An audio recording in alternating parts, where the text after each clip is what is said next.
Alpha Day Sports fans, I'm Patrick Lujan. We're back for part 3, our final series on mountain bike riding on Guam, sponsored by Hornet Sporting Goods and Giant Bicycle. We have here Mr. Mark Cruz. He is a 22-time Xterra experienced rider. 22 times, that's a lot. 23 times, actually. 23 for a 22-year-old, that's not bad. Yeah. And we have Jon Martin. He's an up-and-coming young rider on Guam, and we're here at Channel 10. It's supposed to be the grueling, hardest course on Guam. Mark, tell us where we're at. We're actually between Mount Aludum and Mount Tenjo. This is actually the Mount Tenjo Ridge that separates the coast and the Monagan Hills toward the east. Okay, thanks for that. Jon, you're coming back after a fall here at Channel 10. Tell us about how that went and how technical this course is. Well, it happened at Big Mountain. I was going down, and you really got to pay attention to your lines. If not, anything can happen. I hit a rock and sent me flying. So it messed up my hand. I still have the scar to prove it. So if you feel like you need to walk in certain areas, go ahead and do so. This place is very technical. You will pay for it if you don't hit those lines straight. So you got to stay on track, stay focused, and get it right. All right, so we had part 1, which was a beginner's course over at Two Lovers Point. Part 2 series, you can watch that as well. We went over to the Leo Palace Manangan area for kind of like an intermediate. And now they're gonna give us a shot here at the most technical, grueling course. Mark, tell us about that. Well, this course actually is technical because it has a lot of steep sections and a lot of ruts.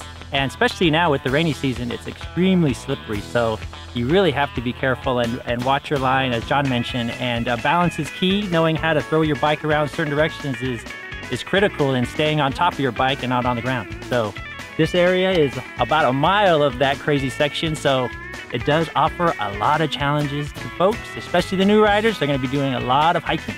Whew, wish me luck. Ricky Sorensen will be joining us on this ride as well. Come with us.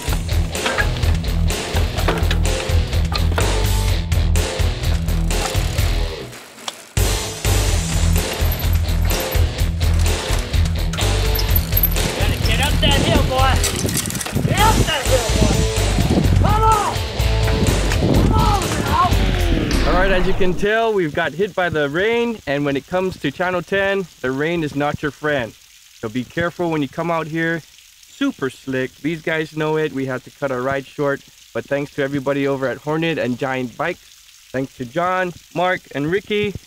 Until next time, I'm Patrick Lujan. We are going to leave you with footage from Jon, who took it earlier in the season, and some commentary from Jon about the course here at Channel 10. Thanks for joining us. Thanks, Pat. What we got here is basically the continuation of the entrance of Channel 10. If you were to go further down, and as you take a right in this section, it will take you to Derek's Drop. And as you continue on further, it will take you to Big Mountain, or as the off-roaders, they call it Twin Peaks. Here in this section is the Leo Palace side, the red dirt wall.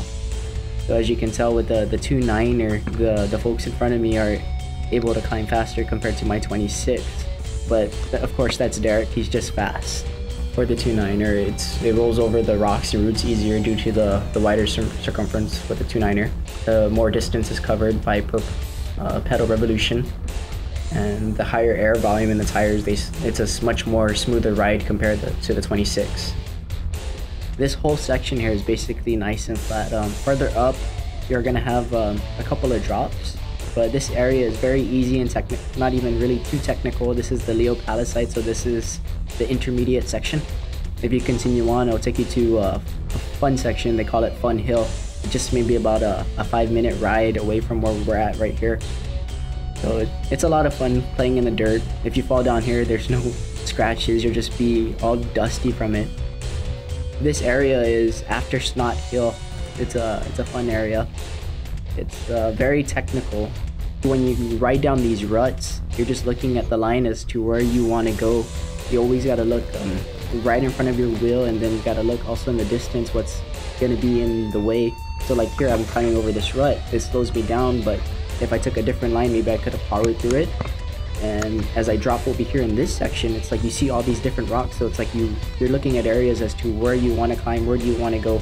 Because if you take the wrong section, it might throw your body off, you might throw your wheel off, or you're gonna fall down. This is the backside of Plateau. Derek is just climbing it up. He's basically the only one that I know that has ever done this. Until next time, check out the footage below if you want to see more Channel 10 and more mountain biking. I want to thank GSPN, Hornet Bicycles, and Giant for their time.